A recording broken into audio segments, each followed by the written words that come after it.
boa noite. Bem-vindos a mais um programa Caminhadas do Silêncio.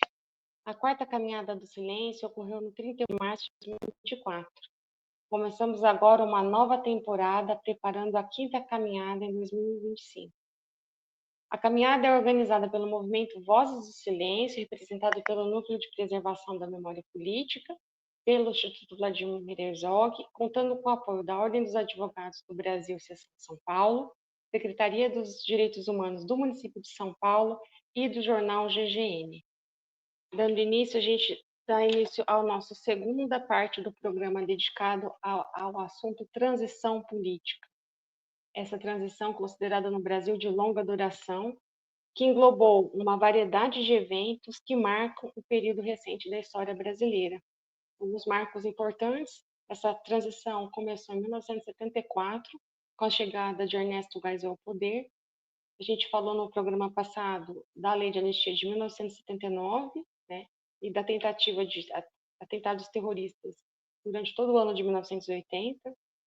E em 1983 e 84 houve grande campanha das diretas já. Em 85, Tancredo Neves assume a presidência por voto indireto do colégio eleitoral, não chega a assumir na realidade, não toma posse porque falece, e é substituído por José Sarney, e que é o primeiro presidente civil que chega ao poder, embora fosse ligado à Arena, que era o partido chamado Partido da Ditadura. Em 1988 nós temos a nossa Constituição Cidadã. Então são marcos importantes para a gente destacar aqui sobre esse período. E para falar desse período rico e bastante movimentado da nossa história, nós temos aqui os nossos professores convidados, Gabriele Abreu, Eduardo Chamas e Flávio Bastos. Aqui na apresentação, Felipe Lotti e eu, e na operação de bastidores agradecemos ao Ícaro.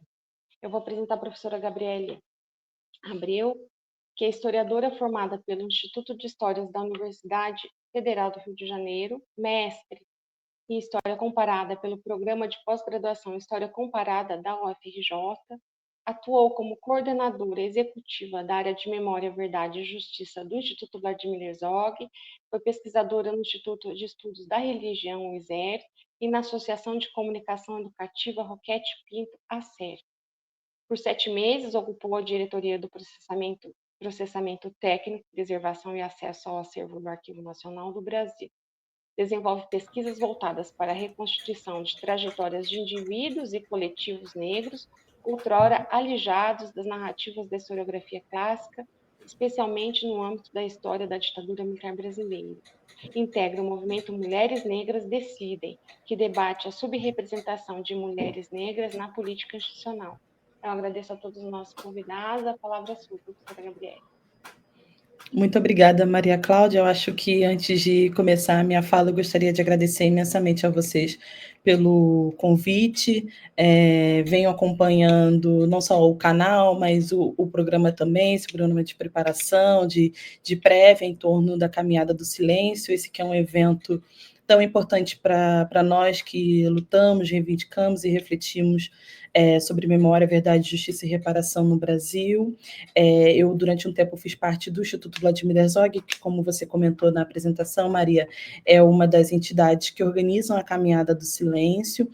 Atualmente, e é algo bem recente, por isso que não está nessa sua apresentação, eu fui incorporada à equipe do Instituto Marielle Franco, uma instituição voltada para a preservação e difusão do legado de Marielle Franco no Brasil e no mundo, e que também se soma a esse coro por memória, verdade, justiça e reparação, pelo fim das violações de direitos humanos no Brasil, pelo fim da violência de Estado no Brasil.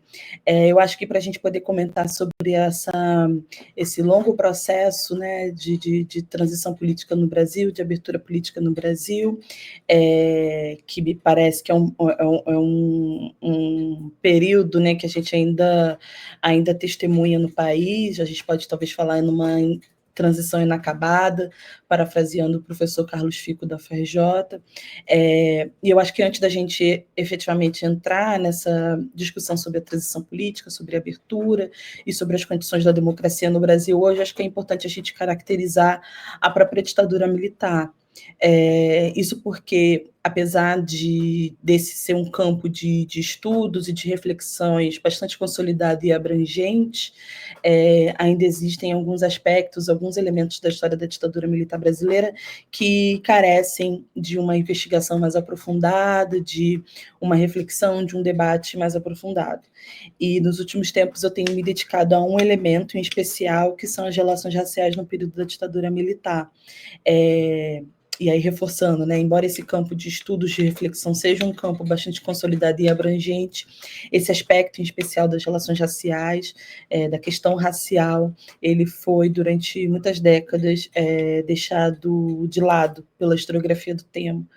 E o que eu tenho buscado fazer há alguns anos, recuperar, e não sou única nesse movimento, felizmente existem outros colegas pesquisadores, historiadores que também estão dedicados a reconstituir como que a ditadura militar atingiu, afetou a vida social e a vida política também da população negra no país. E também o lugar, já que a gente está tratando de abertura política, de transição política no Brasil, também o lugar que essas populações negras ocuparam nesse momento que é tão paradigmático da história do país. Mas voltando, né, um pouco atrás, tentando caracterizar o que foi a ditadura militar e o lugar das relações raciais nesse contexto, para a gente efetivamente falar de transição política, eu gostaria de trazer aqui na conversa, à tona, algumas das reflexões que eu tenho desenvolvido nos últimos anos a respeito de ditadura e relações raciais. E o que eu tenho comentado é que, claro, a ditadura militar no Brasil e ditaduras de maneira geral, elas são caracterizadas principalmente por violações de direitos humanos, por uma violência desmedida, extremada, que parte, sobretudo, do Estado, no nosso caso, do Estado brasileiro. E a ditadura militar brasileira foi marcada por gravíssimas violações de direitos humanos. Mas um aspecto que eu tenho levantado, discutido, é que, para além da violência extrema, para além das violações de direitos humanos, uma ditadura, para se manter de pé, ela precisa de mais do que violência, né? Pode parecer paradoxal, mas é necessário também um conjunto de medidas que, enfim, exerçam um certo controle de mentalidades. Então, a ditadura militar brasileira, para além da violência extremada, mobilizou também o seu próprio conjunto de valores na tentativa de legitimar suas ações em campos diversos, né? Sejam ele político, econômico, social, até mesmo cultural.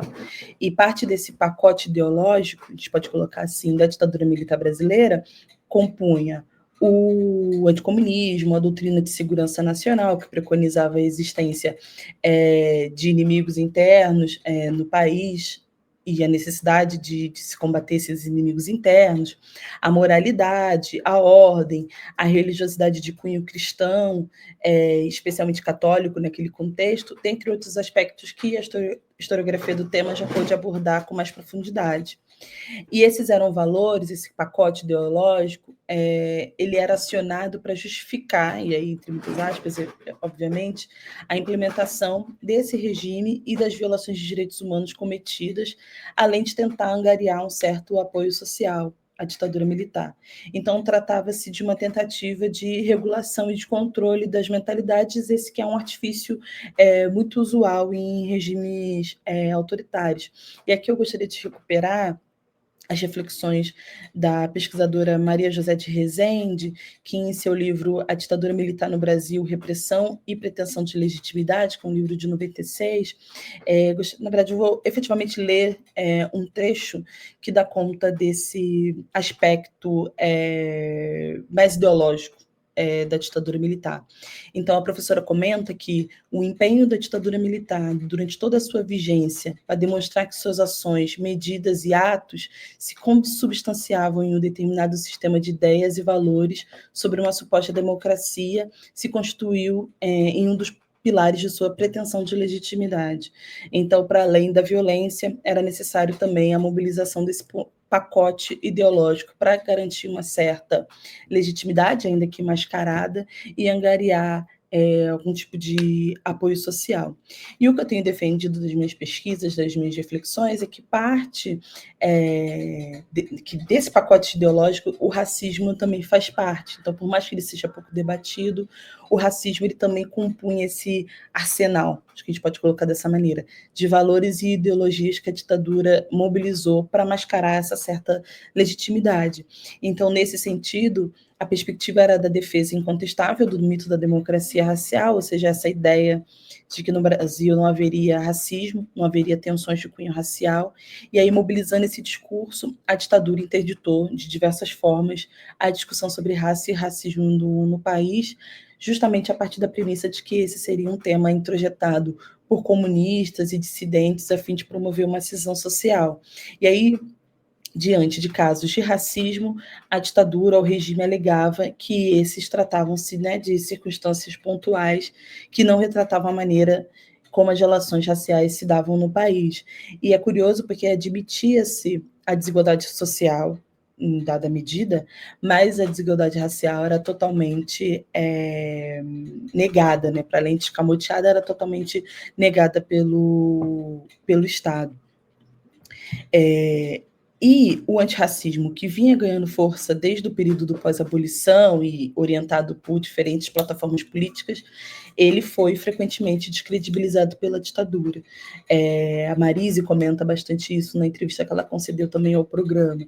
Então, protestar contra o mito da democracia racial passa a ser o principal mote dos movimentos negros naquele período.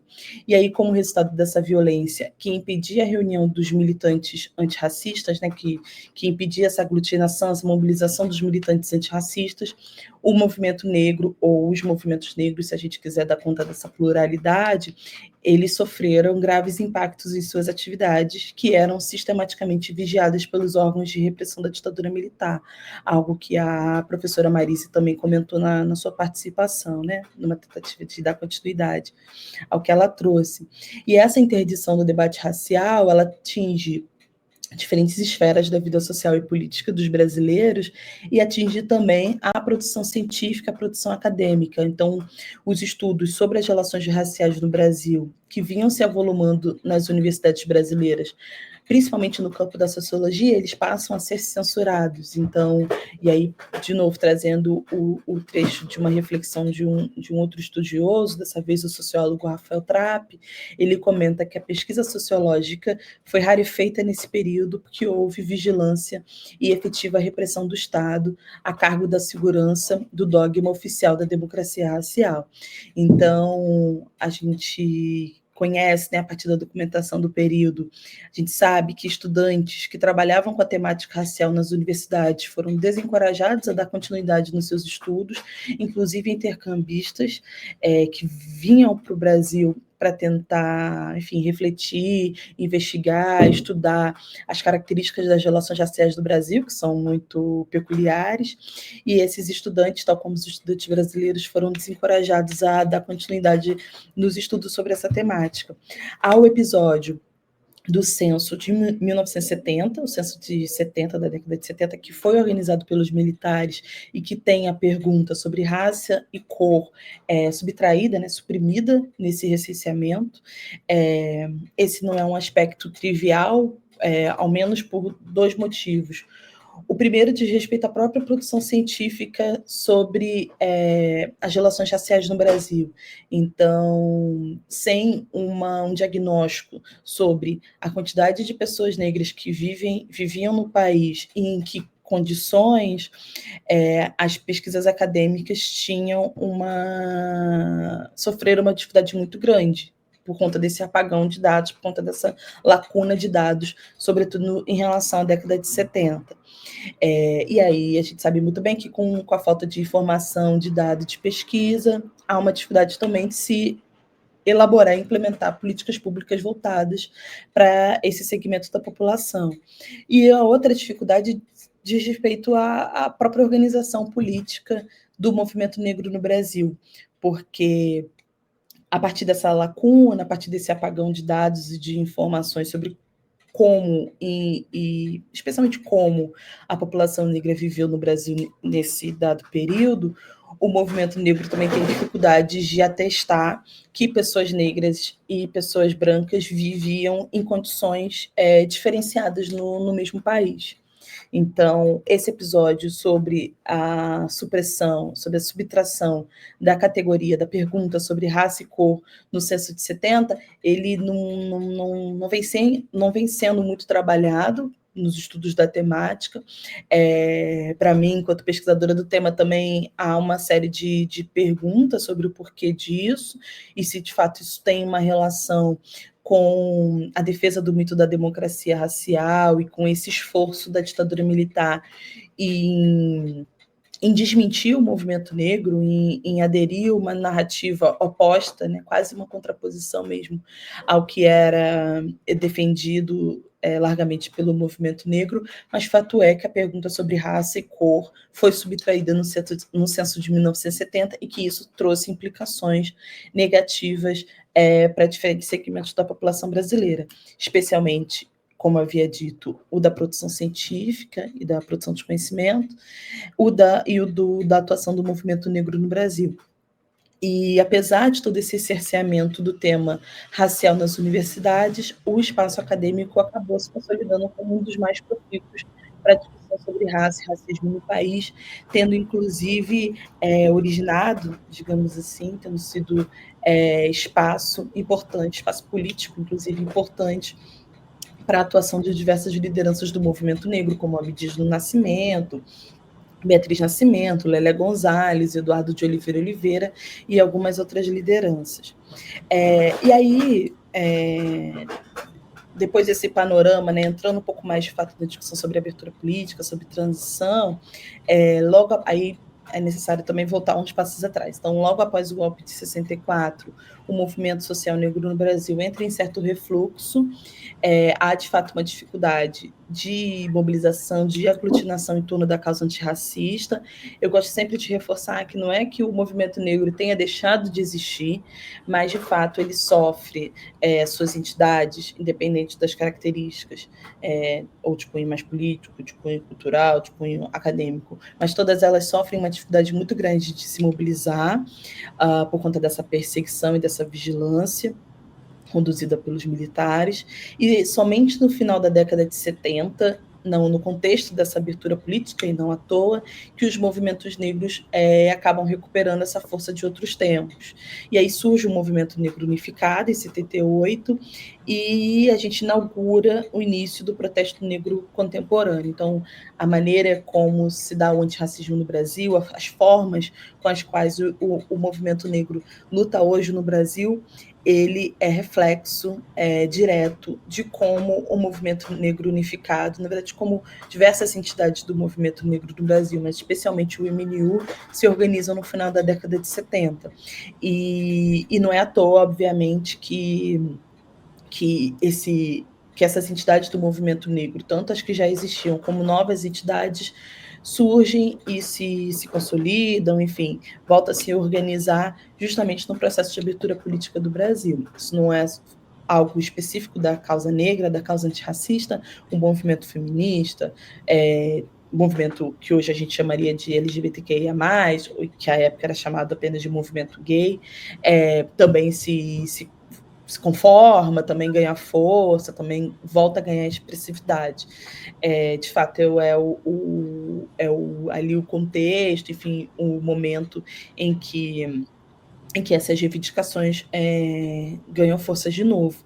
E muitas dessas mobilizações também, e especialmente o movimento negro, acabam se confundindo, se aproximando da luta por anistia, da luta dos sobreviventes da ditadura militar, dos familiares das vítimas da ditadura militar, de mortos, desaparecidos. Então, é também um contexto especial onde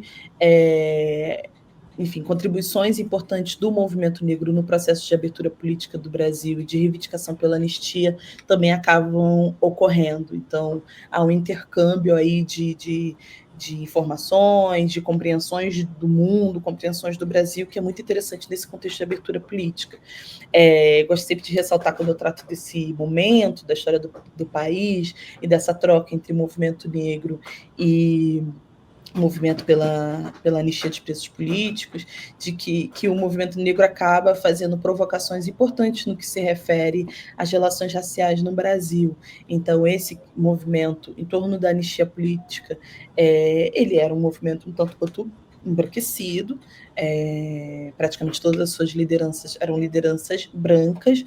A discussão sobre raça e racismo sequer aparecia, sequer eram elementos que eram considerados nessa luta, nessas reivindicações. Então, o movimento negro acaba sendo um pouco o ator político responsável por fazer provocações importantes no sentido da incorporação de uma reflexão sobre raça e racismo por esses grupos. E aí eu acho que o suprassumo dessa troca e dessas provocações é o mote sobretudo do movimento negro unificado, em torno da questão do preso político e do preso comum, né, chamado de comum. E à época, especialmente o MNU, mas outras entidades do movimento negro também provocam nesse sentido, né? O que é o preso político, o que é o preso comum? Não seria o preso comum um preso político também? Essa anistia ela vai abarcar quais grupos sociais, né? Então, só um exemplo do quanto o movimento negro naquele período está reivindicando pelos seus direitos, está reivindicando, inclusive, pelo seu direito de protesto, de reivindicação, mas também está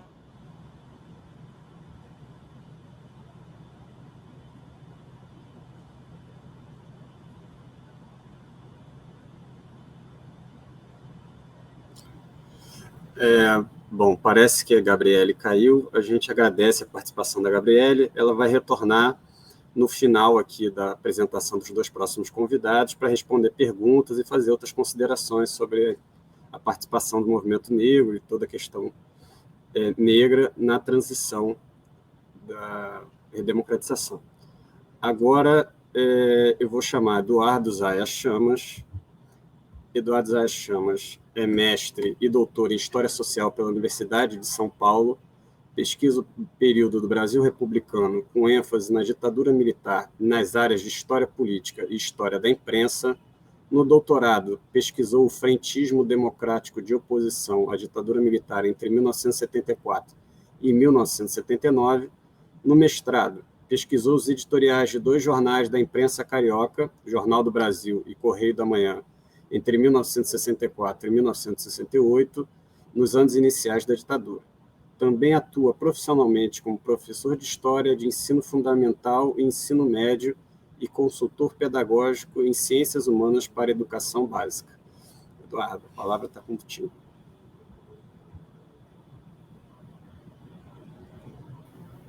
Obrigado, Felipe. Obrigado pela apresentação. Queria aproveitar também, assim como a Gabriele, para agradecer ao GGN o convite. É um privilégio estar aqui com vocês mais uma vez, tendo a oportunidade de conversar um pouquinho sobre o contexto da transição e também sobre o meu trabalho de pesquisa. Enfim, pensar nessa preparação, né, para a caminhada de 2025, acho que é um evento bastante importante, é um dos marcos dessa luta por memória, enfim, em relação ao período da ditadura militar. O que eu gostaria, na verdade, é de retomar um pouco uma conversa a que eu já havia dado início com vocês na outra ocasião, no primeiro momento em que conversamos sobre a transição, no sentido de falar, em especial, sobre um contexto, na verdade, um pouco anterior à transição, aquilo que se costuma considerar a transição propriamente dita, que é o contexto do governo Geisel, né? Porque me parece que um exame do governo Geisel ele é importante para a gente entender as linhas mestras, né, as principais tensões políticas, as principais disputas, enfim, as marcas desse período da transição e depois da construção da democracia, enfim, a partir do contexto do que se convencionou chamar de Nova República. E por que me parece que o período Geisel é central, né? Um olhar mais aguçado para o período Geisel é central? Porque acho que existe uma disputa de memória em torno do próprio governo Geisel. Acho que há uma dificuldade, inclusive em alguns setores da esquerda, em compreender o lugar ocupado pelo Geisel nos anos 1970. Né? E aí, pensando especialmente nessa memória liberal da ditadura, acho que aparece muitas vezes a ideia de uma transição que teria sido conduzida do alto, né, que teria sido conduzida pelos próprios militares, com uma oposição pouco capaz de intervir nesse processo. Quer dizer, uma oposição que teria sido coadjuvante, que teria sido secundária, que teria sido periférica, enfim, e isso tudo ficaria muito marcado, especialmente a partir da fala do Geisel de 1974, quando ele teria se proposto a pensar uma distensão lenta, gradual e segura, né, que daria aí os marcos fundamentais desse processo de distensão ao longo da segunda metade dos anos 1970, enfim.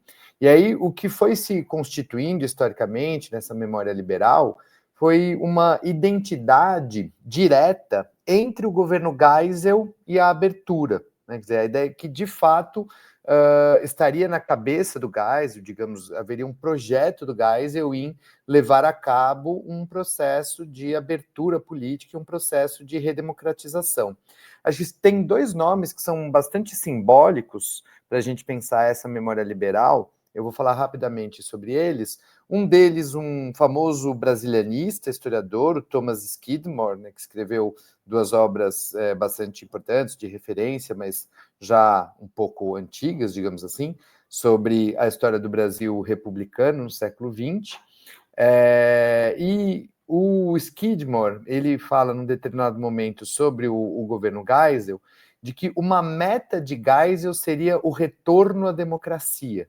E essa é uma citação textual, quer dizer, ele fala literalmente a ideia de que o Geisel teria como projeto, como meta, o retorno à democracia.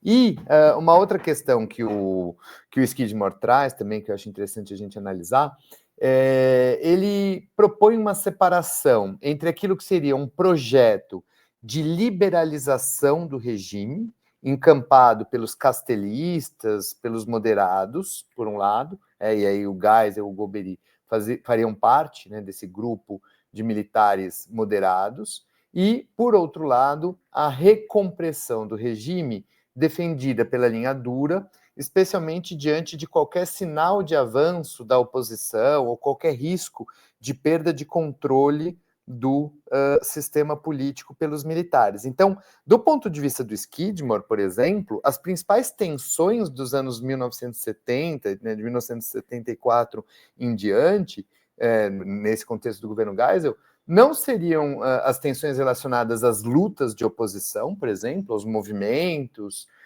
de oposição, né, os diferentes atores políticos que se colocaram muito intensamente, né, em movimento aí na década de 1970. A discussão não estaria nessas lutas de oposição, mas ela estaria principalmente nessa disputa interna aos militares, interna à caserna, entre, de um lado, esses militares considerados liberais, moderados, enfim, os castelistas, e, de outro lado, os militares da linha dura. Né? A oposição, nesse sentido, ela seria apenas coadjuvante, ela aparece quase que como nota de rodapé de todo esse processo político de meados dos anos 1970 em diante. Acho que uma outra figura importante para a gente pensar essa memória liberal é o próprio Gaspari, né, que é um jornalista, não é historiador, mas que teve acesso privilegiado a alguns arquivos, inclusive arquivos pessoais do Geisel, do Golbery, entrevistas, enfim. E o Gaspari escreveu uma obra monumental, né, que, de alguma maneira, constrói essa memória bastante laudatória do Geisel, e ele chega a chamar isso desde o primeiro volume do seu trabalho. Ele fala do Geisel e do Golbery como o sacerdote e o feiticeiro, que estariam no controle do processo de distensão, né? Então, em alguns momentos, o Gaspari fala, por exemplo, de um poder republicano do Geisel ao enfrentar a anarquia militar do Silvio Frota naquela crise militar de outubro de 1977. O Gaspari fala de uma ideia de que o Geisel teria defendido um poder constitucional, enfim, o que é uma loucura se a gente pensar que o que o Geisel era um ditador, né? Estávamos em plena ditadura militar. O Gaspari está fazendo essas pesquisas todas entre os anos 1990 e 2000, e olhando retrospectivamente para os anos 1970 e falando de um poder republicano de um ditador como Geisel, ou falando da defesa de um poder constitucional também, pensando nessa figura autocrática do Geisel no contexto da ditadura. Tem um cientista político, e eu já havia falado sobre isso na primeira ocasião em que conversamos um pouco sobre a transição, mas acho que tem um cientista político que traz uma ideia que me parece bem interessante para problematizar esse período, que é o João Roberto Martins Filho, em que ele diz: essa perspectiva dualista de análise da caserna, essa perspectiva dualista de análise dos militares, das Forças Armadas, que separa os militares em moderados, ou Sorbonne, né, os brandos, os legalistas, os liberais, enfim, o nome que a gente quiser dar, de um lado, e de outro lado, a linha dura, associada à militarização, à violência da repressão. Diz o João Roberto Martins Filho que essa divisão, na verdade, ela foi construída retrospectivamente a partir de meados dos anos 1970, ou seja, já no contexto do governo Geisel, quando se apresenta a possibilidade de uma saída da ditadura por meio desse apoio ao projeto de abertura do Geisel e do Golbery. Então, é nesse contexto do governo Geisel, inclusive, que surge essa ideia de que haveria uma cisão dentro das Forças Armadas entre, de um lado, os castelistas, né, os moderados, entre os quais o Castelo Branco e o Geisel, e, de outro lado, a linha dura, da qual o Silvio Frota seria um dos seus principais representantes. E acho que tem uma outra pérola interessante para a gente pensar do Gaspari, que ele fala que o Geisel e o Golbery fizeram a ditadura e acabaram com ela. Quer dizer, estiveram, de alguma maneira, ali naquele contexto, né, de conspiração, de mobilização militar para o golpe, lá no começo dos anos 1960, mas nos anos 1970 teriam sido os grandes responsáveis por arquitetar o final da ditadura militar, novamente esvaziando toda a importância e o papel das lutas de oposição daquele contexto. E aí acho que é importante lembrar que, do ponto de vista da historiografia, pelo menos de uma parte da historiografia, e estou falando do Pato, por exemplo, historiador da Federal de Minas Gerais, que é um dos grandes historiadores que trabalha com o tema da ditadura, o propósito do Geisel era antes institucionalizar a ditadura, garantir sua estabilidade, do que democratizar o país.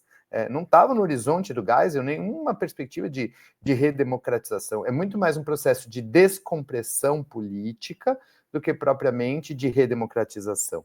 E acho que um exemplo, talvez o mais importante, mais simbólico, da criação das salvaguardas constitucionais no momento de revogação dos atos institucionais, porque muita gente diz, os atos institucionais foram revogados em 1978, né, então caiu o AI-5, etc. Mas é exatamente neste momento que o governo Geisel traz a ideia de um estado de emergência, que seria um estado de sítio que poderia ser aprovado sem necessidade de autorização do Congresso Nacional. sempre que os poderes ou instituições estivessem ameaçados ou atingidos por fatores de subversão. Ou seja, os mecanismos de exceção, os mecanismos autoritários, ditatoriais, eles continuam absolutamente presentes. É evidente que há um processo de descompressão política, há um processo de liberalização, mas isso não coincide, em hipótese alguma, com um projeto de democratização da sociedade brasileira por, digamos, vontade específica, por um projeto democrático do Geisel. E aí, o Marcos Napolitano, professor de História da Universidade de São Paulo, e pesquisador também da ditadura militar, ele trabalha muito com a ideia de que, quando a gente ilumina apenas a ação do Geisel, a gente, na verdade, está falando da ideia de uma democracia outorgada, quando, na verdade, a gente pode pensar muito mais na chave de uma democracia conquistada, conquistada, inclusive, por essas lutas políticas e sociais dos anos 1970, 1980, enfim, de todos que existiram a ditadura, muito mais uma democracia conquistada do que uma democracia outorgada, né? Algo que teria sido concedido pelos militares, enfim, em termos de conquistas democráticas, né? E acho que uma parte dos vícios que a gente tem na Nova República, das limitações, das permanências, né, autoritárias,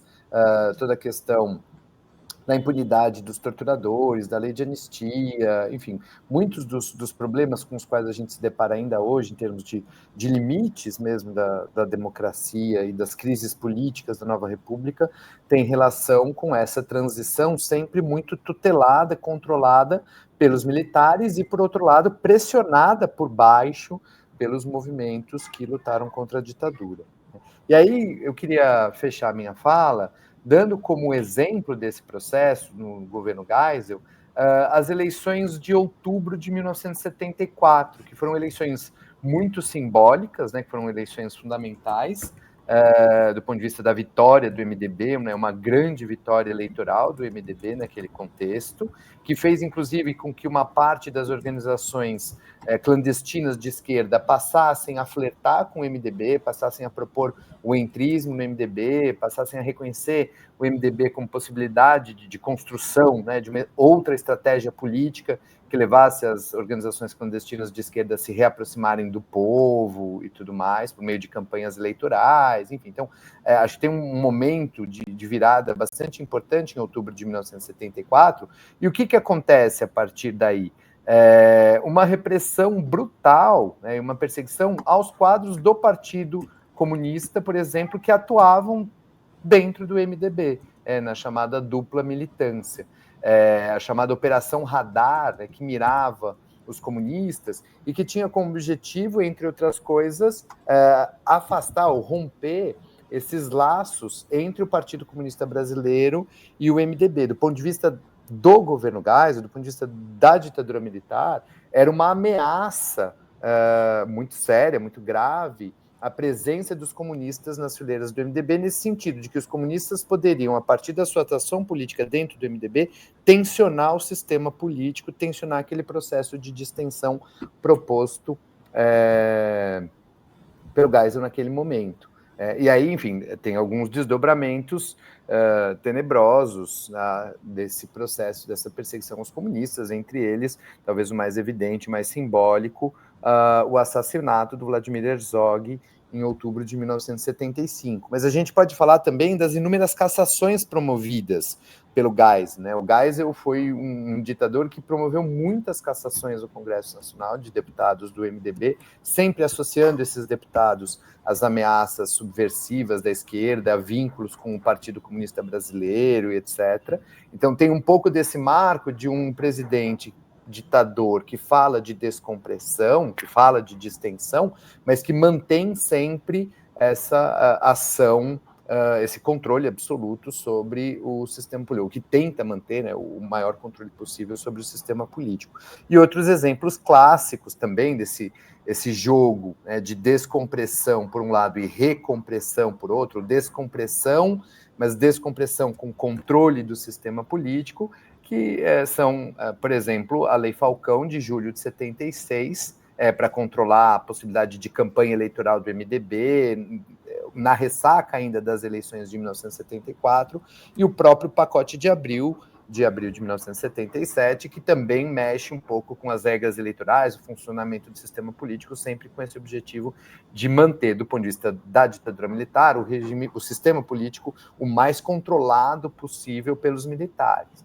Enfim, o Congresso fica fechado por um tempo, no momento em que se decreta o pacote de abril de 1977. Acho que esse não é um dado irrelevante. Como que a gente pode associar essas medidas absolutamente arbitrárias ou essas ações repressivas que abalaram o PCB no governo Geisel, como a gente pode associar isso a uma ideia de democracia que estaria na cabeça aí no projeto do Geisel, né? Enfim, então, acho que essa é um pouco da minha contribuição aí nesse momento. Bom, obrigado, Eduardo. A gente vai retomar com o Eduardo nas perguntas. Agora vai ver de chamar o Flávio de Leão Bastos Pereira. Flávio é advogado, pós-doutorado em Novas Tecnologias e Direito pelo Centro Mediterrâneo Internacional de Pesquisa em Direitos Humanos, da cidade de Reggio da Calábria, na Itália. Ele é doutor e mestre em Direito Político e Econômico pela Universidade Presbiteriana Mackenzie, professor visitante na Universidade Tecnológica de Nuremberg de 2022 a 2024, conselheiro e advogado do Núcleo de Preservação da Memória Política de São Paulo, coordenador do Núcleo da Memória da Comissão de Direitos Humanos da OAB São Paulo, componente do Fórum para a Criação da Comissão Nacional Indígena da Verdade, membro da Associação de Advogadas, Advogados, Juízas, Juízes e promotoras e promotores de direitos humanos da América Latina e Caribe. O Flávio mandou um vídeo com a fala dele que nós assistiremos agora.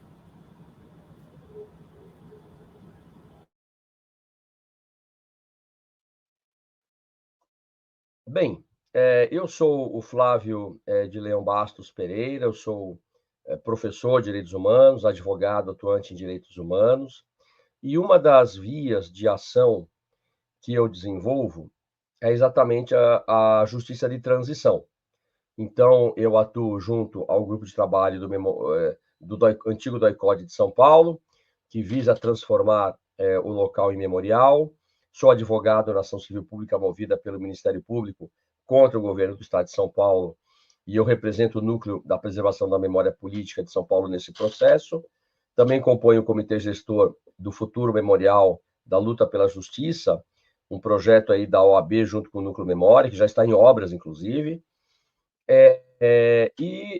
Temos atuado, portanto, agora também no fórum recentemente criado em Brasília para a criação de uma Comissão Nacional Indígena da Verdade, uma vez que há muito a se descobrir, a se pesquisar em relação à justiça de transição, à ditadura e em relação aos povos indígenas. Então, a questão que eu coloco aqui é de que forma e em que ponto nós nos encontramos no Brasil em relação ao desenvolvimento de todas as fases da justiça de transição. Eu lembro que a justiça de transição, ela, enquanto conceito criado pela professora Ruth, essa expressão justiça de transição foi criada pela professora Ruth Tatum, da Escola de Direito de Nova York, e ela compõe algumas fases. A apuração da verdade histórica, a apuração da memória coletiva, a partir da memória de várias e diversas fontes, a punição dos perpetradores, a reparação às vítimas, e isso não significa apenas reparação econômica, e também a reformulação das instituições do Estado, conjuntamente com a adoção de políticas de não repetição, para que não se repitam mais os fatos traumáticos vivenciados por dada sociedade. No caso do Brasil, se nós pensarmos no contexto regional, então, portanto, pensarmos como o processo transicional se dá em relação aos nossos vizinhos, Argentina, Chile, Uruguai, Paraguai, Colômbia e o Brasil, nós veremos, constataremos, que o Brasil possui ainda alguns gaps, algumas lacunas, né, a serem cumpridas, na verdade, muitas. E isso, um dos fatores que leva a isso, diz respeito à fase, embora haja dificuldades no que tange à memória coletiva e à verdade histórica, porque o movimento negacionista no Brasil se faz presente e ganha força com a internet, nós notaremos que, em relação à punição dos perpetradores, portanto, realização da justiça, ainda temos muito a caminhar. Isso se deve, em parte, pelo menos na seara jurídica onde atuo, por conta da vigência ainda da Lei de Anistia de 1979, e que, por uma redação talvez mal formulada, permitiu que a interpretação pelos tribunais brasileiros de que a anistia abarcaria, ela envolveria também os casos de crimes conexos com os crimes políticos, né? Isso está lá no início da lei de anistia, o que gera, portanto, por parte de grande parte, talvez a maioria dos juízes e tribunais do Brasil, a interpretação de que mesmo torturadores, agentes dos órgãos de repressão, que sequestravam, torturavam e matavam, e extorquiam também, seriam acobertados por essa anistia. Quando, na realidade, crimes de tortura, estupros, desaparecimentos forçados, nada tem a ver com crimes de natureza política. Enfim, essa questão foi julgada pelo Supremo Tribunal Federal em março de 2010. Em dezembro de 2010, a Comissão Interamericana de Direitos Humanos, no caso Gomes Lund, determinou que leis de autoanistia não são válidas. Então, nós temos duas referências, uma do Supremo Tribunal Federal, outra da Comissão Interamericana de Direitos Humanos, no caso da Guerrilha do Araguaia, o caso Gomes Lund, em sentidos opostos. O caso ainda deverá ser novamente apreciado pelo Supremo Tribunal Federal, porque além da DPF 153, que é o Conselho Federal da OAB promoveu, para julgar nula a lei de anistia, depois dela, outra DPF proposta pelo PSOL traz novamente ao Supremo Tribunal Federal o debate sobre a lei de anistia. E aí o relator é o ministro Toffoli, que está... Então, nós temos aí a perspectiva de que seja derrubada a lei de anistia, e aí sim, o Ministério Público Federal, que vem reiteradamente propondo denúncias contra torturadores, etc., possa encontrar definitivamente uma via mais tranquila para que essas denúncias sigam adiante no judiciário. Então, nós temos um problema em relação a isso, né? Em relação aos povos indígenas, uma outra questão. A Comissão Nacional da Verdade, que apresentou seu relatório em 2014, que tinha tempo para acabar, tinha limitação de tempo, limitações materiais, ela apresenta o dado de que a ditadura teria assassinado 8.350 indígenas. Note-se que a pesquisa foi feita sobre 10 povos, mas no Brasil nós temos pelo menos 305 povos indígenas, mais 114 em isolamento voluntário. Então, imagine-se a quantidade de mortes que nós teremos ao termos novos povos indígenas averiguados em relação ao que lhes ocorreu durante o período da ditadura militar de 64.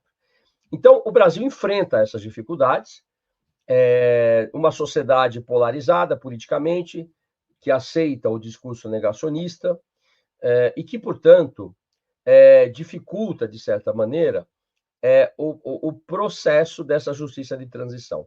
Para finalizar, eu queria lembrar que a justiça de transição é aquela justiça que é realizada após momentos traumáticos, como genocídios, guerras civis, guerras internacionais ou ditaduras, e ela não tem um tempo para acabar, diferente da justiça tradicional, em que os processos têm começo, meio e fim, ainda que demorados, muitas vezes.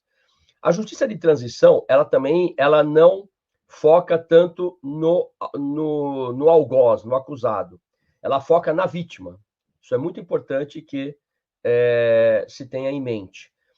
Portanto, uma justiça muito importante para que a sociedade seja pacificada, para que possa avançar no seu desenvolvimento, conhecendo o seu passado, enfrentando os problemas presentes que decorrem do passado, e são muitos no Brasil, os legados que nós temos da ditadura militar, não só humano, inclusive ambiental também, né?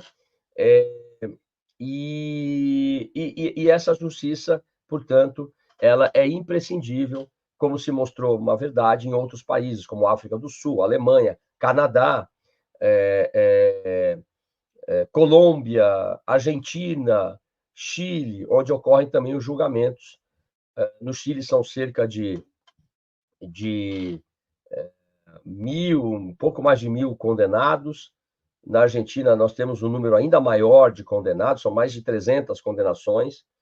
Então, esse processo, ele começa com o Tribunal de Nuremberg, na Alemanha, de certa maneira, podemos assim dizer, e segue até hoje em vários países. Então, o Brasil enfrenta esse desafio, e sem enfrentá-lo, sem enfrentar o próprio passado, e conhecer o próprio passado, não se conhece a própria identidade. E não se conhecendo a própria identidade, o país não tem como avançar. É isso. Muito obrigado. Espero ter esclarecido um pouco esse ponto.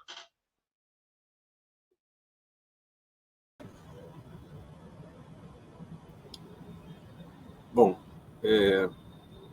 aí foi a fala do Flávio. Agora a gente retorna para a parte das perguntas, junto com o Eduardo e Gabriele, Maria Cláudia.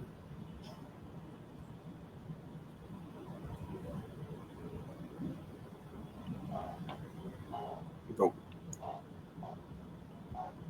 Maria Cláudia tem uma pergunta.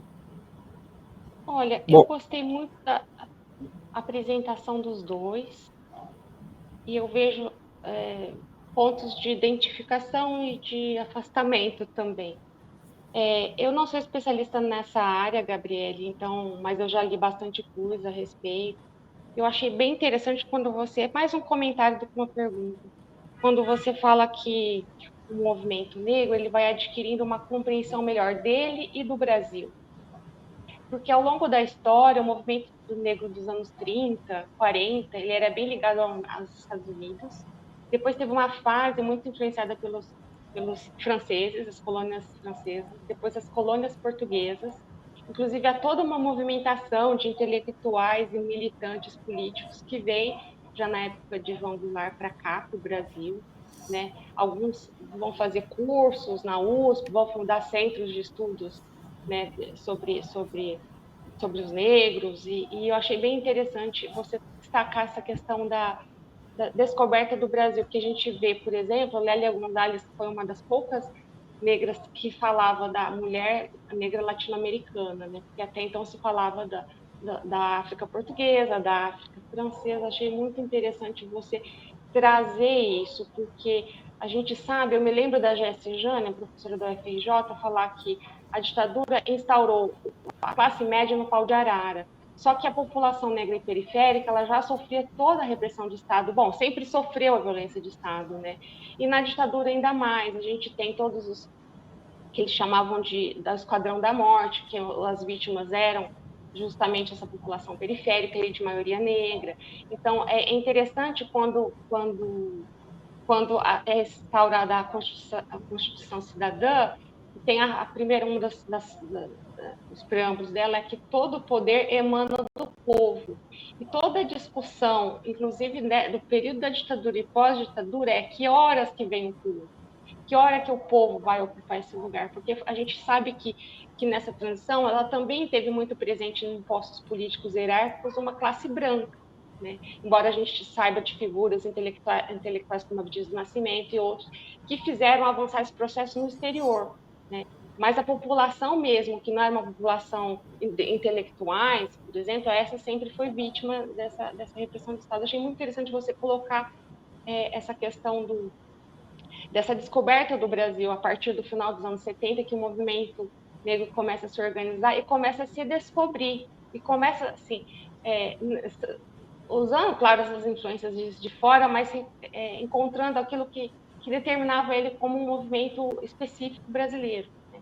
E no contexto brasileiro. E também, do Eduardo, achei muito interessante, porque ele fala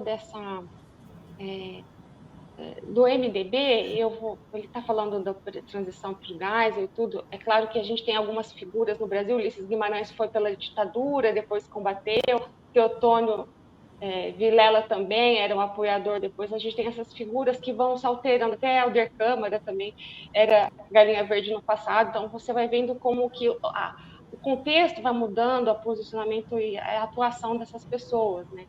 E eu achei interessante porque o MDB, como diz a professora Maria Vitória Benevides, era mais do que um partido, era um movimento que congregou muitos, né?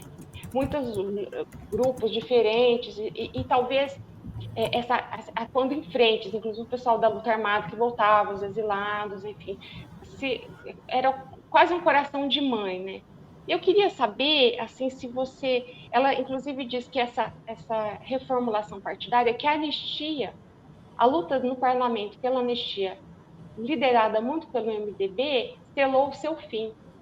Porque depois eles quase acabam em 1970, depois tem o período dos autênticos, e depois entra o pessoal que era ligado à ditadura, que depois vai dar no PP, que era um pessoal da direita.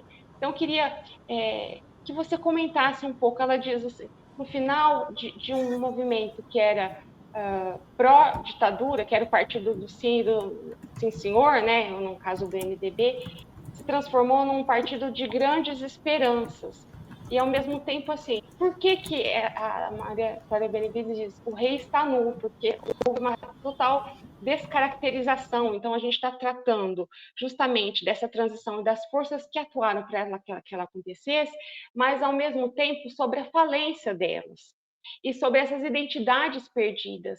E essa identidade, o PCB acaba enquanto uma sigla forte, o Prestes fica sem partido, o Miguel Arraes tem que se refazer, chega o Brizola propondo também o grupo de Lisboa, fundando o PDT. Então, assim, toda essa reformulação. Então, eu acho que seria um debate interessante de a gente trazer um pouco, não só sobre essas identidades perdidas, que a gente também...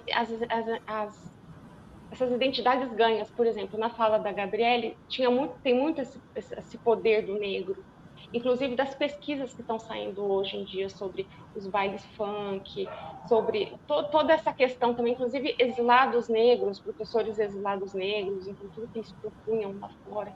Então, é só um pequeno comentário, se vocês quiserem falar alguma coisa, assim, porque é um negócio um pouco amplo, cada um tem uma área de especialidade, talvez queira comentar alguma coisa. Obrigada.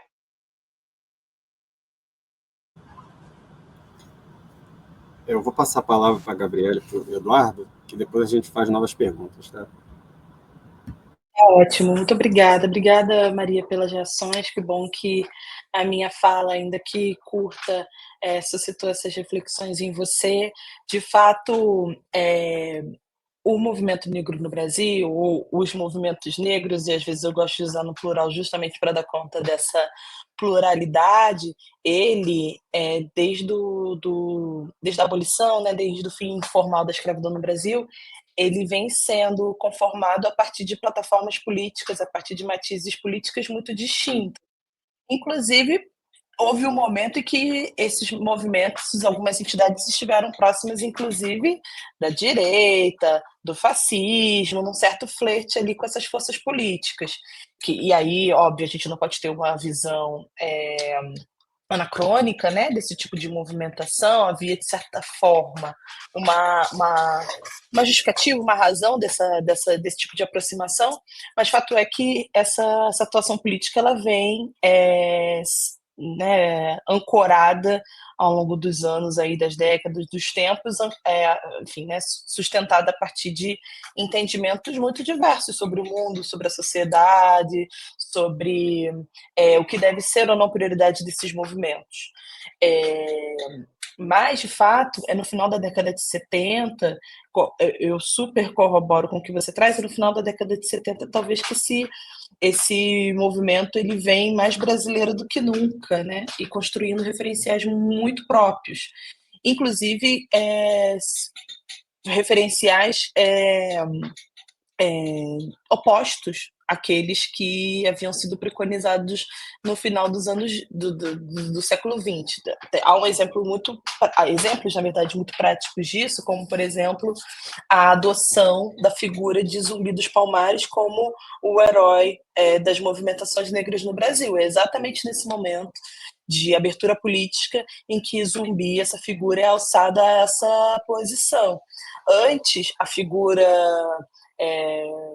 referência para o movimento negro, e aí bem antes mesmo, né, no século XX, no início do século XX, era a Princesa Isabel, por exemplo, por ter ter assinado a Lei Áurea, não sei o quê. Era essa figura tida como a referência, enfim. Tal como a data, né? O 13 de maio deixa de ser a data referencial, a data marcadora dessa luta, dessa reivindicação antirracista, e o 20 de novembro é adotado. Então, o movimento negro, naquele contexto, está revisitando também essas referências, esses símbolos, e está, enfim, em busca de alguns outros referenciais. E aí é quando Zumbi emerge como uma figura importante, como um herói nacional, um herói da luta negra, o 20 de novembro, e isso vai mudando ao longo do tempo. Hoje, por exemplo, talvez a minha geração, ela já reivindica por alguns outros símbolos, por algumas outras lideranças e tudo mais. Acho que já sem abandonar o que havia sido pensado, elaborado, desenhado no final dessa década de 70, com o fim da ditadura e com o processo de abertura política, mas também trazendo outros referenciais. E o exemplo que você traz de Lélia, por exemplo, ele é muito especial, né? Lélia está reivindicando uma identidade negra, uma identidade feminina e uma identidade latino-americana também. Está falando da tal da mexicanidade, essa identidade política que valoriza, que enaltece a nossa herança latino-americana, que até hoje, inclusive mesmo no campo progressista, ainda por vezes é colocada de lado, é escamoteada. Então, de fato, é um momento importante onde as bases contemporâneas do movimento negro no Brasil estão sendo formuladas, novos referenciais estão sendo criados e, de fato, referenciais teóricos, práticos, simbólicos, bem mais abrasileirados, né? Bem mais próprios da cultura, da história brasileira. Isso é muito, muito interessante. E é a maneira como o movimento negro ainda se comporta, ainda se coloca no mundo hoje. Então, o surgimento do MNU, nesse sentido, ele é muito especial, né? Ele é muito paradigmático, né? De fato, formula aí essas bases práticas e ideológicas que norteiam o movimento negro até hoje.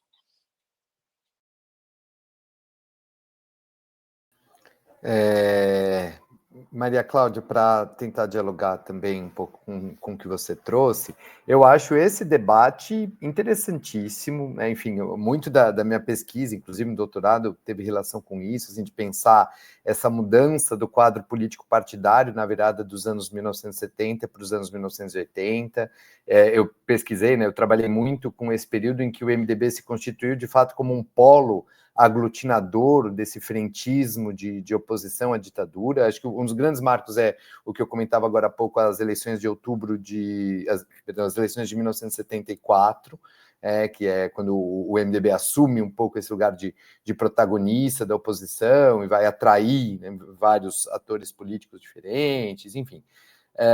Aí tem toda uma discussão sobre isso, mas falando especificamente sobre esse contexto da luta pela anistia e da reforma partidária, no ano de 1979, uma das coisas que me chamou a atenção na pesquisa é que, assim, eu trabalhei com as publicações, né, da imprensa de resistência, para tentar entender um pouco como estava sendo feito no campo da esquerda esse debate todo sobre as lutas políticas de oposição, o lugar que o MDB ocupava, né, aqueles que eram, digamos, mais favoráveis ao apoio ao MDB, aqueles que tinham mais críticas ao MDB, enfim, eu fui tentando mapear toda essa discussão.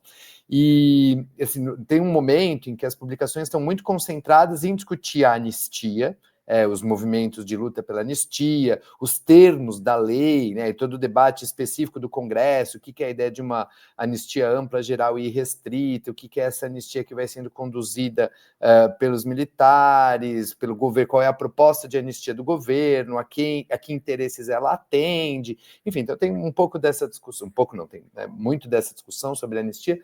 Mas uma coisa que me chama a atenção, olhando para a documentação, nesse acompanhamento cotidiano da imprensa de resistência que eu fiz ali em 1979, é que assim que, digamos, há um desfecho, assim que se define finalmente qual será a lei de anistia, e evidentemente por força do governo, por uma imposição dos militares, a agenda, né, os debates da imprensa, eles logo apontam para a discussão da reforma partidária.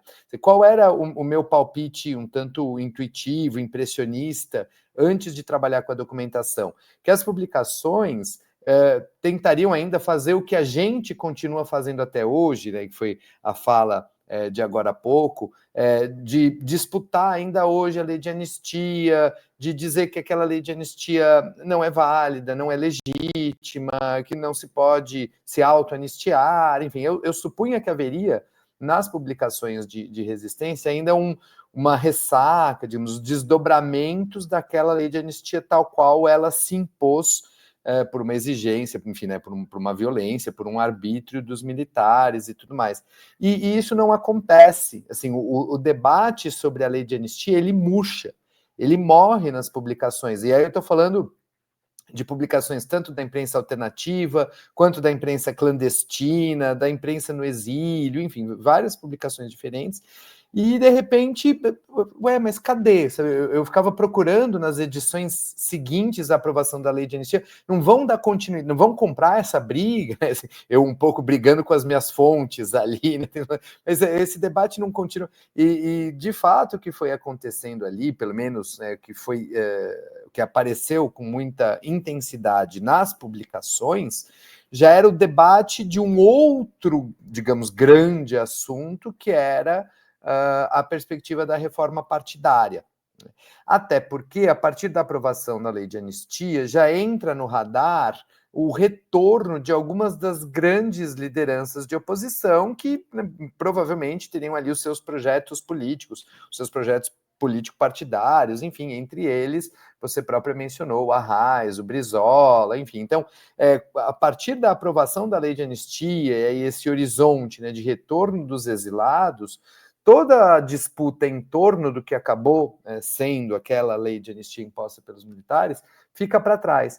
E aí vem essa ideia, assim, e um dos meus, enfim, uma das minhas impressões, ele olhando para essas disputas, é que havia de fato uma preocupação em se reorganizar politicamente, e aí a montagem, a estruturação dessas novas agremiações, que horizontes políticos eram esses, quais eram essas disputas internas dos campos, né, de oposição, dessa oposição que era uma oposição bastante heterogênea, que orbitava em torno do MDB, enfim, então, acho que tem e aí não por acaso, alguns desses projetos político-partidários, eles serão muito calcados em figuras específicas, né? Então, o lugar que o Brizola ocupa, por exemplo, em relação ao PDT. É claro que tem todo um movimento político, não é um partido dele, não é disso que eu estou falando, mas ele é uma liderança fundamental na constituição do PDT, nesse momento aí da reforma partidária do finalzinho de 1979, de dezembro de 1979. E a gente tem um episódio que eu acho bem interessante, eu até mencionei de passagem na nossa outra conversa, que é do chamado Encontro de São Bernardo, que é um encontro que aconteceu em junho de 1979, que reuniu os autênticos do MDB na cidade de São Bernardo, né, aqui na grande ABC, enfim, nas vizinhanças, nas cercanias de São Paulo, toda a discussão, evidentemente, do sindicato dos metalúrgicos, a liderança do Lula e tudo mais. Então, é um encontro que reúne os autênticos do MDB, que reúne os intelectuais do SEBRAP, entre eles Fernando Henrique Cardoso, que reúne os sindicalistas, né, os metalúrgicos, mas também outros operários, outros sindicatos de trabalhadores organizados, para discutir a formação de um novo partido, né? E havia um pouco desse horizonte, né, possível de uma espécie de partido social-democrata nos moldes dos partidos da social-democracia europeia, em que você tivesse uma liderança intelectual com uma base operária, alguma coisa nesse sentido.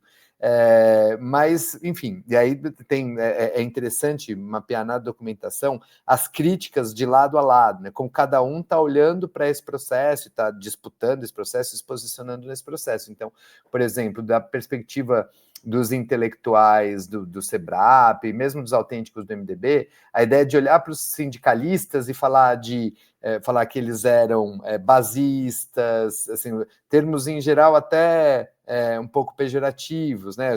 Um tratamento dos metalúrgicos, dos operários, como aqueles que não tinham clareza de um projeto político, que estavam muito preocupados com as suas reivindicações meramente econômicas, salariais, mas que não tinham projeto. Então, quem traria um projeto político, quem traria um projeto de nação para esses trabalhadores seriam os intelectuais ou seriam as lideranças autênticas do MDB, enfim. Então, acho que tem várias clivagens aí interessantes serem observadas um pouco mais de perto, porque, bem ou mal, é um pouco ali no Encontro de São Bernardo, por exemplo, que você identifica a gênese das 3 grandes forças políticas da nova república, pelo menos até 2016, pelo menos até o golpe que derrubou a Dilma, em 2016. Estou falando do PMDB, do PSDB e do PT.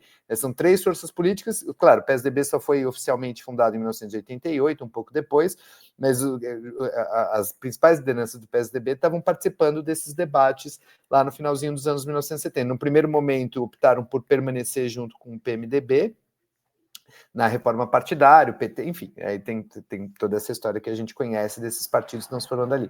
Mas, de fato, você tem toda a razão. Eu acho que é um momento muito rico, inclusive nesse sentido, da gente pensar o que foi a história da nova república nos seus primeiros anos, né? E que crise foi essa que a nova república experimentou de 2016 em diante? Quer dizer, por que essas forças políticas gestadas no contexto da transição, elas, de alguma maneira, enfim, encontraram aí limitações, contradições importantes no Brasil dos anos 2010, mas isso é uma outra longa discussão. Obrigado, Eduardo. Obrigado, Gabriele. Eu vou aqui fazer uma pergunta para cada um também. A Gabriele, vou tentar ser sintético, porque eu fui buscando aqui um monte de dado, que para mim me chamou a atenção essa questão de um certo... da dificuldade de ser reconhecido o movimento negro, não só o movimento negro, mas as suas diferentes facetas, né, junto à repressão, né? Então, assim, primeiro ponto me espanta muito como Marighella foi reconhecido negro recentemente. Não se sabia. E se a gente for pensar em militantes históricos da época, são completamente esquecidos. Eu lembro do Oswaldão, que eu acho que o Brasil ainda não descobriu que ele é negro. Eu acredito que quando for descoberto que ele é negro, vai ter a mesma atenção que Marighella, o que eu acho fantástico. Eu fui buscar aqui também um documentário que eu vi neste ano, em 2 de abril, que é o Romão, que também foi militante da época. É um curta, acho que um curta média-metragem, dirigido pelo Clementino Júnior. E é interessante que no filme ele fala que ele sofreu mais racismo aqui no Brasil do que na Alemanha, e ele morreu na Alemanha. Ele morreu na Alemanha, não, ele morou na Alemanha, morreu aqui em Niterói. Então, assim, mexe muito com a questão da democracia racial que você tanto salientou, né? Então, e ao mesmo tempo fui buscar aqui também informação do busto de Zumbi dos Palmares, que você trouxe Zumbi dos Palmares, que foi inaugurado em 86. Aqui pela informação que eu peguei, foi 9 de novembro de 1986, por iniciativa do então vice-governador Darcy Ribeiro. Então, assim, como é que é isso? Que vamos dizer assim, a ditadura acabou em 85, em 86 já tem um busto do Zumbi dos Palmares, na Avenida Presidente Vargas, do lado do Palácio Duque de Caxias, que era o antigo Ministério da Guerra, né? Isso daí isso é uma demonstração de força do movimento negro muito grande, né? Mas, de alguma forma, parece passa desapercebido, e é um local de trânsito de muita gente, né? e passa muitas vezes desapercebido, né? Então, a minha questão é essa, assim, como é que tem esses, vamos dizer assim, esses apagamentos, mas, ao mesmo tempo, tem essa força, né? E para o Eduardo, eu acho interessante, o Eduardo colocando, desculpa, porque eu acho engraçado, porque todos os ditadores do Brasil, eles entraram falando que eles iam fazer democracia, e que eles iam restaurar a democracia, que eles iam intensificar a repressão, mas aquilo era por um motivo nobre, de poder finalmente democratizar o Brasil. Então, Castelo Branco falou que ia instaurar a democracia, o Costa Silva, que já assinou o AI-5, falou que ia instaurar a democracia, o Médici, o pior de todos, também falou isso, e os jornais, inclusive, diziam isso. Não, ele tá engajado nesse projeto de democracia, tal. Ele vai redemocratizar o país, sempre vai redemocratizar o país. Então, como é que o Geisel conseguiu ser mais exitoso do que todos eles? Porque ele é o único que é assim reconhecido como que fez a redemocratização. Mas todos os outros falavam que tinha essa intenção.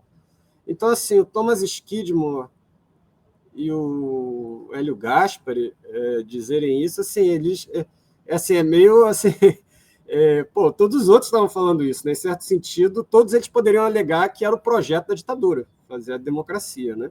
Mas resolveram escolher o Geisel como essa personagem, né? E eu queria ver, porque você também levantou essa questão de uma certa incompreensão da esquerda, porque, ao mesmo tempo, o Geisel ele tem talvez, embora você tenha colocado toda essa questão da repressão ao PCB, as cassações e tudo mais, o governo Geisel normalmente goza de melhor visão das esquerdas do que todos os outros. Eu acredito, assim, dizendo agora rapidamente, me parece que seria a questão econômica, né? Na questão de seria um governo mais nacionalista, nacional-desenvolvimentista, então, assim, não é tão sanguinário, teoricamente não tão sanguinário quanto o Médici, que ficou marcado pela brutalidade, né? Mas, assim, não é como o Castelo Branco, que era claramente neoliberal no projeto dele. Inclusive, deu errado e tiveram que ir para o nacional-desenvolvimentismo de novo. Então, seria essa. Como é que o Geisel conseguiu ser tão bem sucedido e os outros fracassaram nessa memória histórica, né? Bom, acho que eu começo, né? Obrigada, Felipe, pelas contribuições, por trazer essas referências e fazer as perguntas também. Bom, vou a partir da primeira parte, né, da sua questão, que é a respeito dessas lideranças negras, tanto homens quanto mulheres, que se engajaram de maneira mais direta na resistência à ditadura militar e, em alguns casos, inclusive, se envolveram na resistência armada, que é o caso justamente de Marighella e de Oswaldão, que você diretamente nominou, né? Tem uma... Existem... Eu não fiz esse esforço de reconstituir trajetórias, enfim, indivíduos negros e negras que se engajaram nesse tipo de resistência. Mas eu tenho colegas que fizeram isso, inclusive o Janaílson Macedo, que já participou aqui com vocês em outras circunstâncias, fez um trabalho super importante a respeito da guerrilha do Araguaia, recuperando, reconstituindo as trajetórias desses militantes negros que fizeram esse tipo de resistência. E eu acho que o trabalho do Janaílson é primoroso, eu acho que esse trabalho também enfim, fundamental. Eu acho que tem uma dimensão que é a seguinte, né? Dentre esses grupos de militantes que se engajaram na resistência contra a ditadura, mas especialmente na resistência armada, havia uma maioria branca, de fato, né? Branca, masculina. Militantes negros nesses grupos, eles eram a minoria. Eles não estavam em um número expressivo dentre esses grupos. Isso é um fato.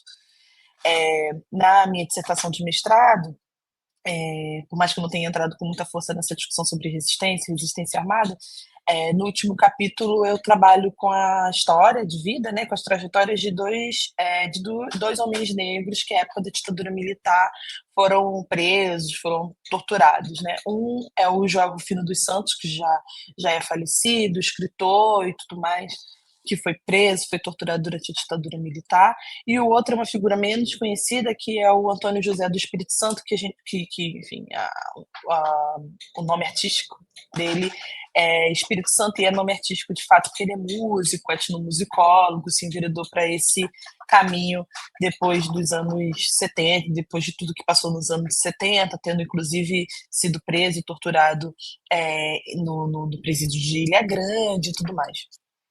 Eu não pude, infelizmente, conversar diretamente com o João Rufino, porque na época da minha pesquisa ele já havia falecido, mas eu conversei muito com o Espírito Santo, que, assim, infelizmente, está vivo, nos seus 80 e poucos anos e tudo mais. Ele foi da VAR Palmares, e ele comentava, em várias das nossas conversas, que ele era o único militante negro naquele grupo, que ele não identificava outras figuras negras no período curto em que ele se envolveu na organização, inclusive trouxe episódios de racismo que ele viveu naquele contexto. Naturalmente, isso aconteceria. Essas organizações também refletem os tensionamentos e os conflitos da sociedade brasileira, que é uma sociedade racista. Então, a gente vai encontrar, tanto na esquerda quanto na direita, independente do espectro político, episódios e eventos racistas de discriminação de cunho racial, de gênero. Então, essas organizações também, em dada medida, refletiram isso. Era um pouco da história que o Espírito Santo tinha e tem ainda para contar. Claro que isso de forma alguma invalida as reivindicações e as práticas desses grupos, mas isso é um fato, né? Há relatos de episódios de racismo, de discriminação também nesse contexto. E tudo isso para dizer que, por mais que esses grupos, né, de militantes que se engajaram diretamente contra a ditadura militar, por mais que esses grupos sejam majoritariamente brancos, esse exercício de identificar e tentar reconstituir a história de militantes negros que de maneira um pouco mais residual também fizeram esse tipo de enfrentamento é super importante, porque a gente tem uma forma muito eurocentrada e muito branca de contar a história do Brasil que historicamente deixa de lado as contribuições de homens e mulheres negros nessa história. Então, por conta disso, já é importante fazer esse tipo de resgate, vou colocar dessa forma. Mas eu sempre ficava me perguntando, sobretudo no momento de escrita, enfim, de produção da dissertação, por que eu estava trabalhando com as relações raciais nesse período e por que eu estava interessada em trabalhar com trajetórias negras naquele contexto, seja trajetórias, né, individuais ou coletivas. E eu cheguei à resposta de que era importante fazer esse tipo de levantamento, de estudo, para entender o que, de novo, de um campo tão consolidado, essas novas histórias me traziam. Então, assim, a ditadura militar, né, a historiografia da ditadura militar, como eu havia dito na minha fala, ela é bastante abrangente e muito consolidada, né? Ela já pôde dar conta de diferentes aspectos dessa história, da história da ditadura militar. Mas as relações raciais e, enfim, tudo que se refere a raça e racismo nesse contexto foi algo absolutamente deixado de lado. Não foi trabalhado nessa que é uma historiografia tão abrangente. Então, que, de novo, dessa história que a gente conhece quase a exaustão, o que, de novo, essas experiências negras, sejam individuais ou coletivas, elas nos trazem. Então, quando a gente faz o exercício de pensar a resistência de esquerda, a resistência da esquerda armada, e tenta recuperar essas histórias de militantes negros, o que sobre essa história, que é uma história que a gente conhece bastante, o que de novo isso traz para a gente? Em relação à história do Brasil, de maneira geral, o exercício é mais ou menos o mesmo. Sobre a história do Brasil, o que de novo a gente consegue identificar, a gente consegue absorver quando a gente olha para essas figuras negras, quando a gente olha para esses eventos históricos relacionados à população negra. Então é isso, assim, o que de novo a história do Oswaldão, a história de Marighella, quando a gente interpreta essas figuras como homens negros engajados na luta armada, que de novo essas histórias trazem para a história da ditadura militar, para o entendimento sobre a história e a memória da ditadura militar, que já vem há décadas sendo trabalhado. Eu acho que é um pouco por isso que eu faço o que eu faço, que outros colegas também estudam essa temática. Ai, qual era a segunda parte da tua questão, Felipe? Me desculpa, me ajuda. Não, era a questão não... sobre o busto do Zumbi dos Palmares em 86. Ah, perfeito. E é ótima essa pergunta, porque eu passei por esse busto hoje, justamente, né? Eu estou no Rio de Janeiro, está tendo o G20, enfim, G20 social, e eu passei pelo busto. Eu acho que vai, com certeza isso é fruto de uma reivindicação muito contundente do movimento negro no final da década de 70, né? O busto é de 80 e pouco. Eu acho que é um reflexo, ilustra bem, né, o comentário que eu havia feito do quanto esses movimentos negros estão se refazendo, estão se ancorando agora em outras plataformas políticas e estão buscando por novos referenciais, e aí trazendo à tona a história de Zumbi dos Palmares e alçando essa figura como o grande herói nacional em torno da luta antirracista. Chama atenção mesmo, né, o fato do busto ser de 86 e a gente né, poder entender esse ano, esse contexto como, né, ainda um processo de abertura política, de transição política, e esse tipo de conquista e patrimonialização no Brasil é algo muito embranquecido. Né? Nós temos poucos bustos, monumentos, estátuas que fazem referências a figuras negras.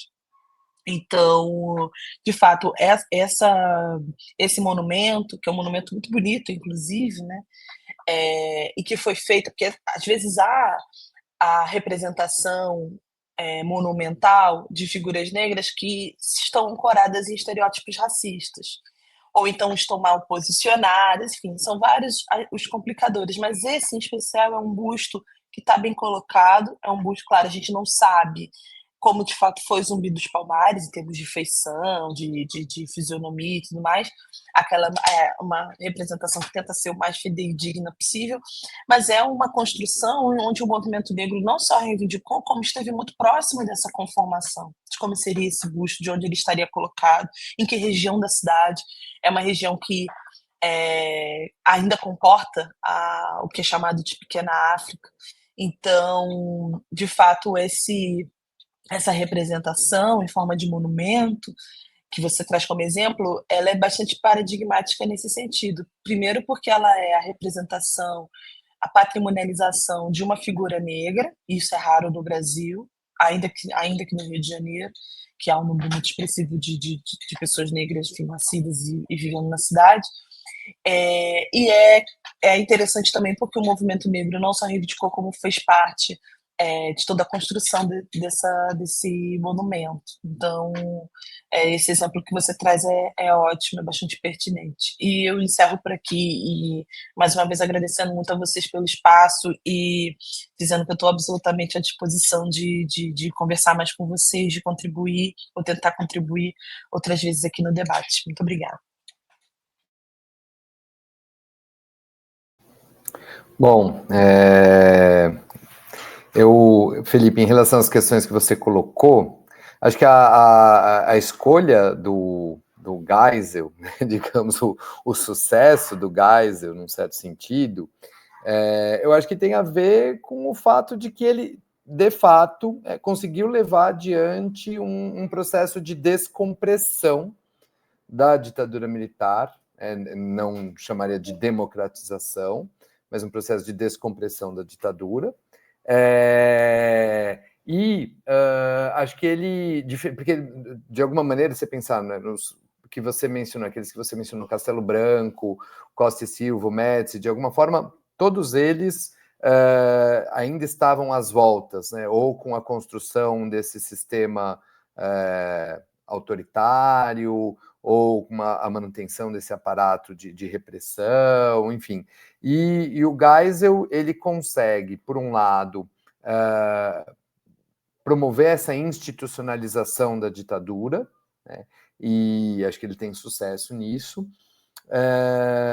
e ele consegue, assim, a gente pensar nesses marcos, né, a questão da lei de anistia, que anistiava também os torturadores, que tinha essa pretensão, que tinha esse projeto, e, enfim, até hoje isso está posto ainda.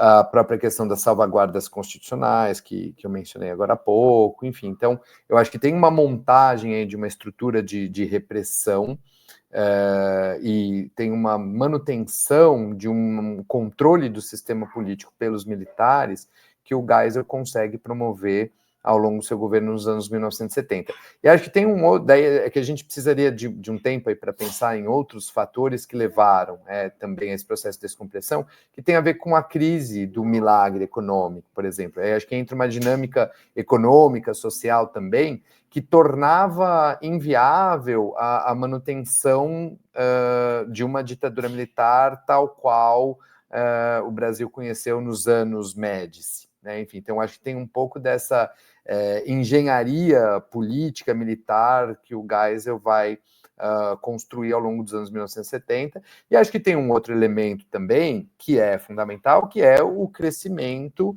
dos movimentos de oposição, né? E a explosão de diferentes atores, diferentes sujeitos, enfim, o que eu respondia para Maria Cláudia, a questão do MDB, que vão se articular em torno do MDB, mas de várias outras frentes de luta, toda a questão da sociedade civil, inclusive alguns sócios importantes dos militares que em algum momento se afastam, por exemplo, os empresários, né, um certo setor do empresariado que em 1977, por exemplo, vai romper, desejoso de uma política mais liberal, enfim, então eu acho que tem várias crises também, questionamentos e movimentos de oposição crescentes ao longo dos anos 1970, que vão tensionando essa cena política e que, de fato, fizeram com que a ditadura apontasse ali para o seu fim no final do governo Geisel, mas com ele ainda ocupando esse lugar do que o ditador que foi capaz de promover essa descompressão política, mas que entra na memória liberal até para esvaziar o sentido das lutas de oposição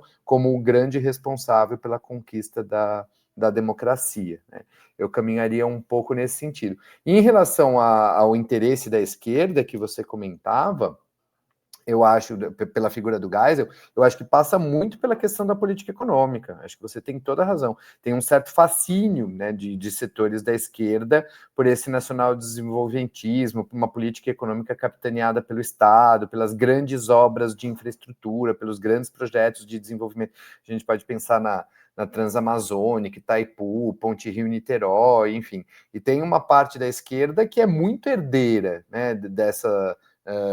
enfim, de uma certa concepção aí de Estado, de política econômica, que estaria mais evidente nos anos Geisel, ali meados dos anos 1970, o que eu pessoalmente considero bastante problemático, porque eu acho que, de fato, tem alguns marcos da repressão, ou mesmo dessa tutela, desse controle sobre o sistema político, que são, enfim, que são problemas estruturais com os quais a sociedade brasileira teve que lidar ao longo do período da Nova República. Quer dizer, essa permanência dos militares na cena política, né, essa tutela permanente do sistema político pelos militares, a discussão, né, a dificuldade em si falar sobre a anistia aos torturadores, enfim, todo o lugar que as Forças Armadas ocupam até hoje, os interditos que existem no Brasil em relação à ditadura militar, todo o problema dos arquivos, né? A gente pensar o tempo que o Brasil demorou para fazer uma Comissão Nacional da Verdade, mesmo assim uma Comissão Nacional da Verdade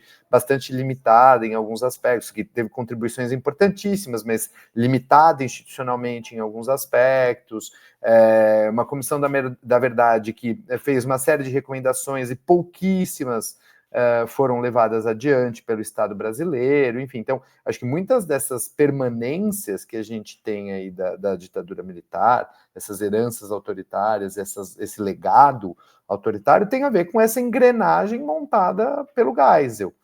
Não só por ele, evidentemente, mas, enfim, ele fez parte, ele foi peça estrutural na montagem dessa engrenagem e dessa tutela do sistema político pelos militares que a Nova República herdou e com relação à qual a Nova República não conseguiu romper. Enfim, então eu acho que esse é um dado importante. Eu acho que a esquerda que fica fazendo, digamos, esse elogio ao Geisel em função da sua política nacional desenvolvimentista, perde de vista o papel-chave do Geisel, tanto nesse sentido de manter essa tutela, esse controle do sistema político pelos militares, quanto nesse sentido de uma memória liberal sobre a ditadura que esvazia o significado das lutas de oposição e que deposita na institucionalidade militar a ideia de um projeto de redemocratização, que me parece bastante grave, pensando historicamente. Enfim, aí queria encerrar agradecendo mais uma vez a vocês o convite, a oportunidade de conversar sobre esses assuntos todos e também me coloco à disposição para outros momentos, outras conversas. Muito gratificante poder ouvi-los e poder contribuir também com essa discussão sobre a transição.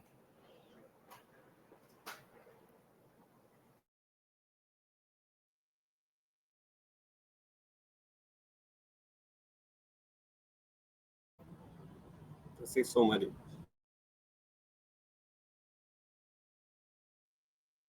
Gostaria de agradecê-los por esse debate riquíssimo. Daria para fazer uma transição 3 e lembrar, né, que a gente vai ver depois ao final do programa a homenagem aos nomes dos 436 assassinados desaparecidos reconhecidos, aos 1.200 camponeses mortos desaparecidos entre 61 e 88, a 8.350 indígenas, como até mencionou o professor Flávio. Sem memória não há democracia, ditadura nunca mais, democracia sempre. Muito obrigada a todos vocês e uma boa noite.